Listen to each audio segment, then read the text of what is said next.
साल था 2009 जब जर्मनी की एक रिसर्च टीम अंटार्कटिका के सबसे सर्द, सुनसान और खतरनाक खत्ते में पहुंची, एक ऐसे इलाके में जहां कदम रखने वाले लोग इंगलियों पर गने जा सकते थे और जहां की खामोशी किसी कब्रिस्तान की खामोशी से कम न थी। टीम का मकसद साफ था लेकिन खतरनाक भी। वो हजारों साल पुरानी बर्फ के नीचे से आइस कोर सैंपल निकालना चाहते थे ताकि ज़मीन के माजी को समझा जा सके और मुस्तकबल के बारे में अंदाज़ा लगाया जा सके कि आया इंसानियत को एक और बर्फानी दौर यानी आइस एज का सामना करना पड़ सकता है या नहीं।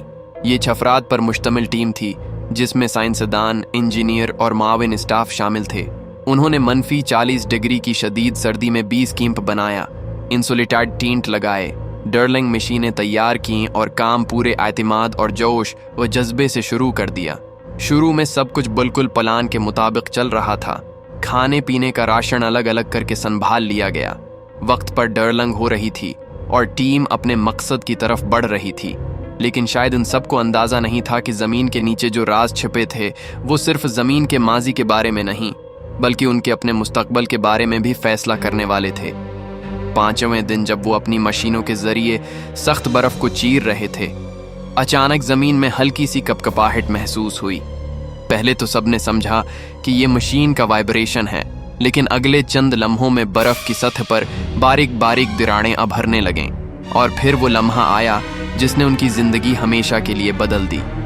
एक ज़ोरदार कड़क की आवाज़ आई, ज़मीन उनके पैरों तले धंसने लगी और देखते ही देखते 4 अफराद सीधे तकरीबन 80 फुट नीचे एक बर्फानी खाई में जा गिरे। ऊपर कई मीटर मोटी बर्फ की तह जैसे किसी आहनी दरवाजे की तरह बंद हो गई और नीचे एक अंधेरे और यखबस्ता गार ने इन सबको निगल लिया। नीचे पहुंचते ही सबने एक दूसरे को आवाज़ें दें। खुशकिस्मती से जान तो बच गई मगर मंजर खौफनाक था।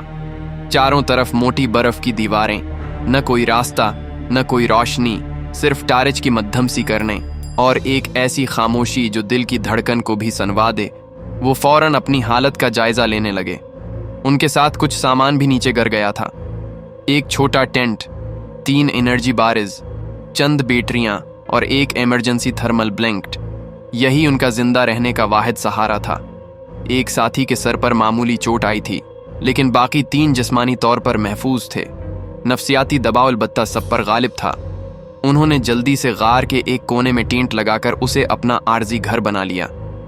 लेकिन अब असल जंग शुरू होने वाली थी, क्योंकि बर्फ के इस कैद खाने में वक्त, भूख, सर्दी और अंधेरा उनके सबसे बड़े दुश्मन बनने वाले थे।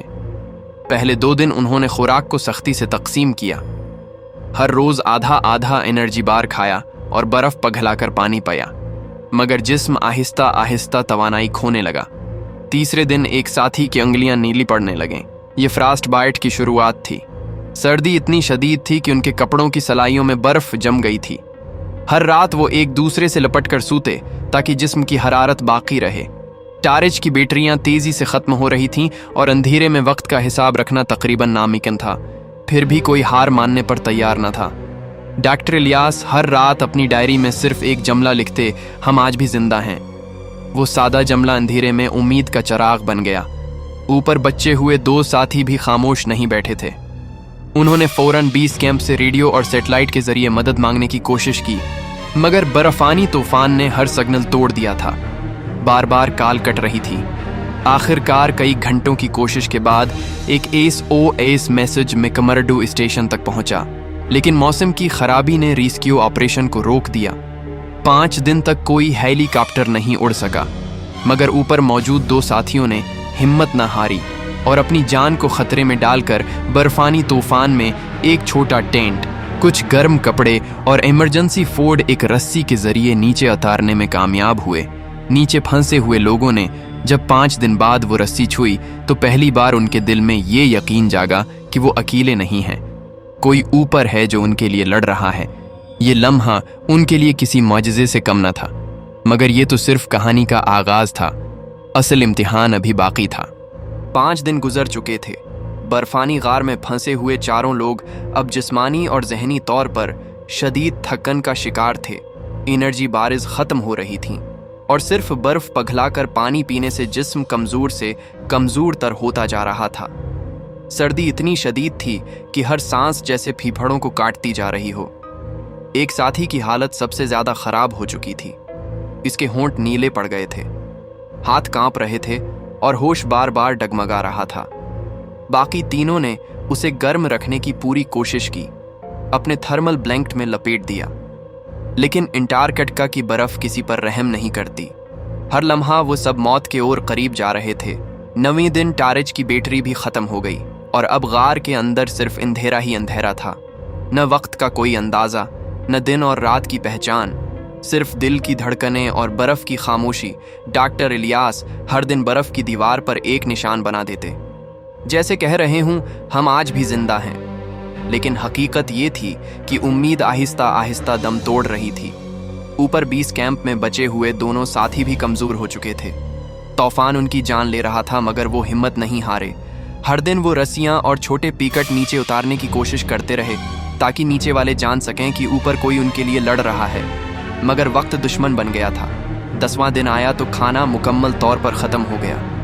भूख अब सोचने की ताकत भी छीन चुकी थी। एक साथी बार बार बेहोश हो रहा था। बाकी तीनों अपनी सांसों की आवाज से एक दूसरे को तसल्ली देते थे कि हम अकेले नहीं हैं। 11वें दिन उनके जिस्म की हरारत इतनी गिर चुकी थी कि वो खुद को बर्फ के पत्थरों की तरह बेजान महसूस करने लगे। 12वें दिन जहनी दबाव इतना बढ़ गया कि एक ने दीवार पर हाथ मारकर कहा, शायद अब कोई नहीं आएगा। लेकिन डॉक्टर इलियास ने जवाब दिया, जब तक हम सांस ले रहे हैं हम हारे नहीं।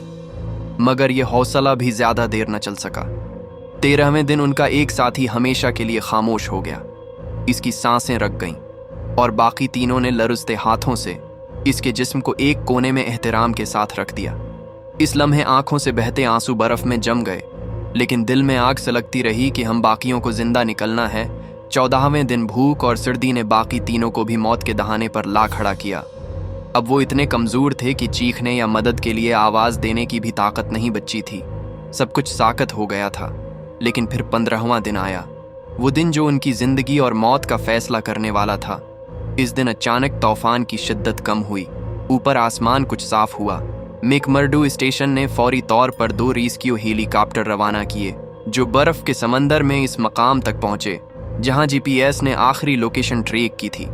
ऊपर से देखा तो बस बर्फ का एक बेहद वसीया और सपाट मैदान था, जैसे नीचे कुछ भी ना हो। लेकिन फिर अचानक एक हल्की सी हरकत दिखाई दी। किसी ने ऊपर लटकी रस्सी को छूने की कोशिश की थी। रेस्क्यू टीम ने फौरन एक रोशन फ्लियर नीचे गिराया। नीचे तीनों ने जब 15 दिन बाद वो रोशनी देखी तो उनकी आंखों में पहली बार उम्मीद की चमक लौटी। उनके पास चीखने की ताकत नहीं थी, आवाज हलक में दब गई थी, लेकिन आंखों से बहते आंसू उनकी कहानी बयान कर रहे थे।